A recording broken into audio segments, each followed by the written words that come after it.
Hello, family! Andito tayo ngayon sa outlet. So, magsha-shopping tayo and isasama namin kayo for today's mini vlog. So, andito tayo with Daddy and Aliyah. Ayan, unang stop dito sa Ralph Lauren. Pero may mga tinitingnan lang kami pero hindi kami bumili.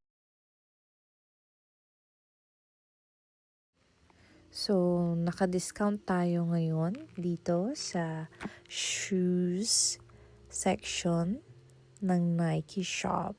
Ayan. So, as you can see, madami na tayong napamili. Pero ito, bili pa rin ng bili ang ating baby. So, ngayon may Crocs siya. And ngayon, binibilhan naman natin siya ng rubber shoes.